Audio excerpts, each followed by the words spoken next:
देखो बेटा question number दिया 16 का ए, ठीक है।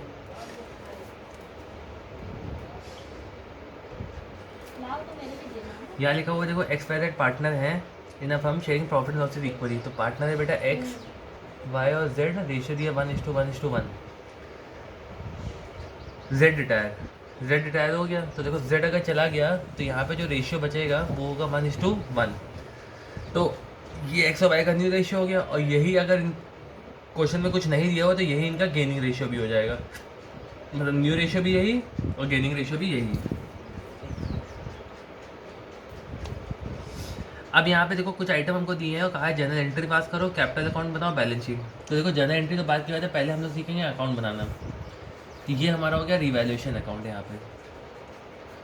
अब जैसे पहले आइटम में दिया है फ्री होल्ड प्रॉपर्टी भी वैल्यूड एट 5,80,000। तो फ्री होल्ड पहले दी थी हमारी 4 लाख की, अब हो गई है 5,80,000, यानी कि एसेट बढ़ रही है। एसेट बढ़ती है तो जनरल एंट्री में डेबिट करते हैं, लेकिन अकाउंट में क्रेडिट करेंगे तो यहाँ लिखेंगे बाय फ्री होल्ड प्रॉपर्टी 1,80,000। 1,80,000 इसलिए क्योंकि 5,80,000 दी है और जबकि पहले कितनी थी 4 लाख थी, इसीलिए। ठीक है। नेक्स्ट दिया है इन्वेस्टमेंट भी वैल्यू एट 47,000। तो इन्वेस्टमेंट दी है 50,000 की, तो 3,000 से कम हो रही, तो यहाँ लिख देंगे 3,000 टू इन्वेस्टमेंट। फिर लिखा है provision of 5% be made for doubtful debts. तो प्रोविजन देखो हमने बताया था बेटा डेटर से बनता है, तो यानी कि हमारी एसेट क्या हो रही, कम हो रही है, तो क्रेडिट।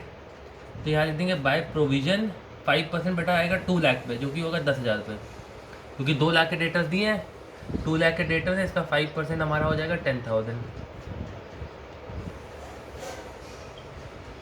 फिर लिखा हुआ है ट्रेडमार्क है वैल्यूलेस। वैल्यूलेस का मतलब ट्रेडमार्क जीरो हो गए, तो फिर से एसेट कम हो रही है तो क्या करेंगे, क्रेडिट। तो ट्रेडमार्क यहाँ पे दिए हुए हैं 20,000, अकाउंट में डेबिट कर देंगे टू ट्रेड मार्क। फिर नेक्स्ट लिखा हुआ है बेटा an item of 12,000 including creditor is not likely to be claimed. मतलब क्रेडिटर के अंदर एक आइटम है जिसपे कोई क्लेम नहीं है, तो हमारे क्रेडिटर्स कम हो रहे हैं तो लाइबिलिटी कम होती है, तो क्या करते हैं उसको डेबिट, अकाउंट में बेटा क्रेडिट कर देंगे। तो 12,000 में लिख देंगे by creditors. Not likely to be claim का मतलब होता है कि अब उस पर कोई क्लेम नहीं है, मतलब वो लाइबिलिटी ख़त्म हो गई है। ठीक, इसकी टोटलिंग कर लेंगे तो यहाँ पे आ जाएगा 1,80,000, 1,90,000, 2,02,000। ये 2,02,000 यहाँ लिख देंगे बेटा, इसको इससे माइनस कर देंगे।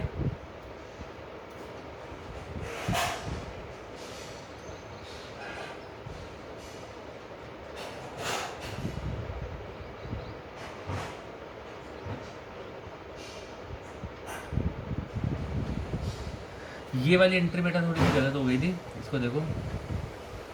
प्रोविजन का मतलब होता है लाइबिलिटी बेटा, लाइबिलिटी हमारी सॉरी एसेट हमारी कम होगी, क्रेडिट, अकाउंट में देखो हमने बताया था डेबिट हो जाएगी, तो यहाँ लिखेंगे टू प्रोविजन जो कि हमारा होगा 10,000।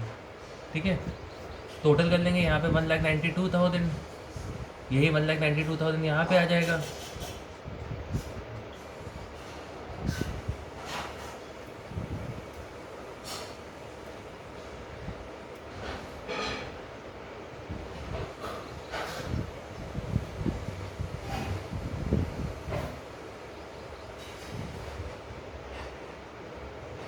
इसमें एक आइटम और थी बेटा stock to be valued at 94,000। तो स्टॉक हमारा पहले दिया हुआ था 1 लाख का, तो फिर से एसेट कम हुई है तो क्रेडिट, यहाँ पे डेबिट कर देंगे टू स्टॉक 6,000, माइनस कर देंगे, आंसर आ जाएगा 1,53,000। इसको लिख देंगे टू प्रॉफिट ट्रांसफर टू। अब यहाँ पे देखो तीनों में जाएगा एक्स वाई जेड, क्योंकि जेड के रिटायरमेंट से पहले का प्रॉफिट है, तो पहले के जो भी प्रॉफिट लेंगे वो तीनों के पास जाते हैं, तो यानी कि यहाँ पे आ जाएगा 51,000, 51,000 और 51,000। दूसरा जो हमारा अकाउंट बनेगा वो होगा कैपिटल अकाउंट। तो यहाँ पे देखो एक्स वाई और जेड, यहाँ पे भी एक्स वाई और जेड, यहाँ लिख देंगे बाय बैलेंस वीडी जो कि हमारा दिया 3 लाख, 2 लाख और 2 लाख। फिर दिया जनरल रिजर्व, तो याद लिख देंगे बाय, ऊपर ही दिया बेटा जनरल रिजर्व, इक्वल रेशियो बढ़ जाएगा 20,000, 20,000 और 20,000। फिर उसके बाद देखो फिर इधर पे एसेट साइड पे दिया गुडविल, तो यहाँ लिख देंगे टू गुडविल जो कि होगी 11,000, 11,000 और 11,000। उसके बाद रीवैल्यूएशन का प्रॉफिट दिया तो यहाँ आ जाएगा बाय रीवैल्यूएशन 51,000 51,000 और 51,000।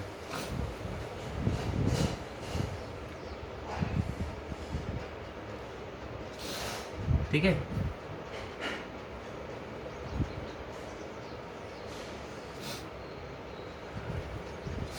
उसके बाद एक लास्ट आइटम होता है बेटा गुडविल का हमारा कैलकुलेशन। तो गुडविल देखो यहाँ पे दी हुई, goodwill is valued at 1 year purchase of the average profit of past 3 year.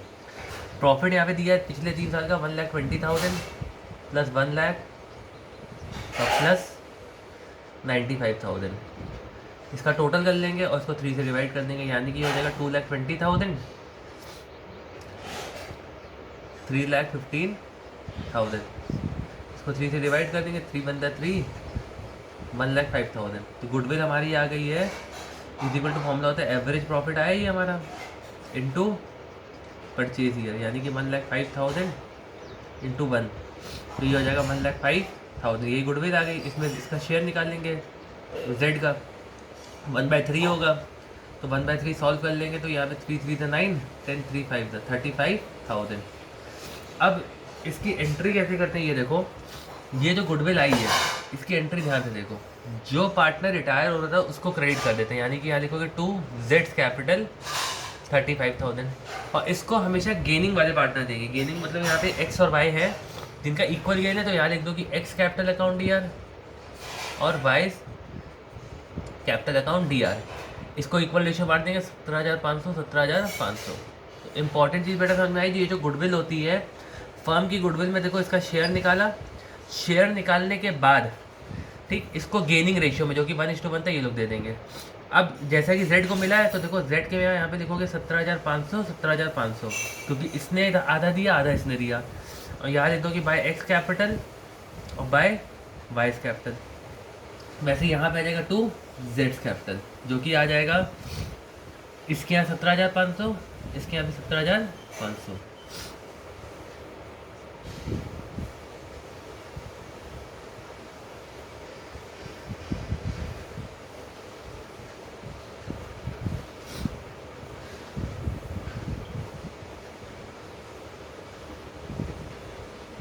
और तो कुछ दिया नहीं क्वेश्चन में, अब इसकी टोटलिंग कर लेंगे हम लोग। ठीक है,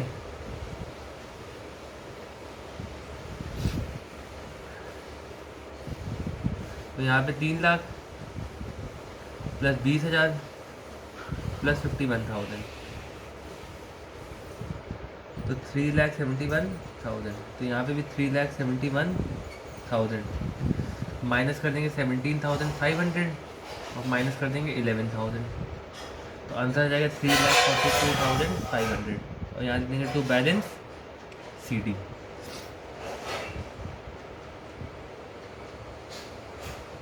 हाँ, दूसरे वाले का आ जाएगा 2,42,500। अब जब Z का लिखेंगे तो याद रखना यहाँ पे टू जेड्स का लोन अकाउंट आएगा। लोन इसलिए आएगा क्योंकि Z रिटायर्ड हो चुका है। तो इसका जब टोटल करेंगे तो टोटल करने पे देखो इसका आएगा यहाँ पे 2 लाख प्लस 20,000 प्लस 51,000 और प्लस 35,000, 3,06,000। यहाँ पे भी 3,06,000 माइनस कर देंगे 11,000, तो यहाँ पे आंसर आ जाएगा 2,95,000। ठीक है, तो ये इसका लोन अकाउंट में आ गया। अब इसके बाद लास्ट जो आइटम हमारा बनता है वो होती है बेटा बैलेंस शीट। इसको देखो ध्यान से हम यहाँ पे,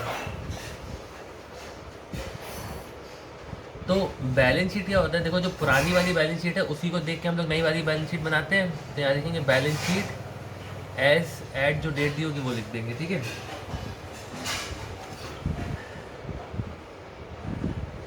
तो जैसे कि पहला आइटम बात करते हैं क्रेडिटर लिखा है। अब क्रेडिटर में हमको पता था 12,000 रुपये से कम हो गए तो 1,09,000 माइनस 12,000 जो कि हमारा हो जाएगा 97,000। दूसरा ये जनरल रिजर्व देखो डिस्ट्रीब्यूट हो चुका है, दोबारा नहीं आएगा। प्रोविडेंट फंड में कोई चेंज नहीं था तो ऐसे लिख देंगे प्रोविडेंट फंड 20,000। फिर उसके बाद यहाँ पे देखो एक चीज़ याद रखना, जो पार्टनर रिटायर्ड हो गया उसका लोन अकाउंट आता है, तो यहाँ पे जेड लोन अकाउंट दिया है तो यहाँ लिख दोगे 2,95,000।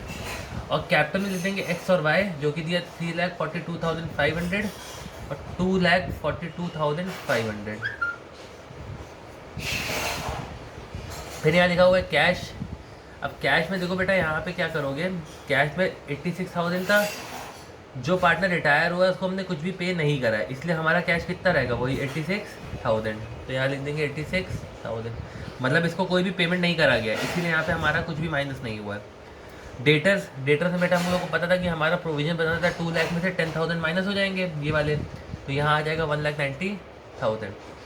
फिर स्टॉक दिया, स्टॉक में बेटा हमको पता है कि स्टॉक की वैल्यू हमारी चेंज हुई थी और 94,000 हो गई थी, 94,000 लिख देंगे। ऐसे भी समझ सकते हैं कि 1 लाख था 6,000 से कम हो गया।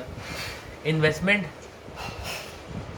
की भी देखो बेटा, हमारी जो वैल्यू 50,000 है, 50,000 में हमारी इन्वेस्टमेंट कम हो गई थी 3,000, तो यहाँ आ जाएगा 47,000।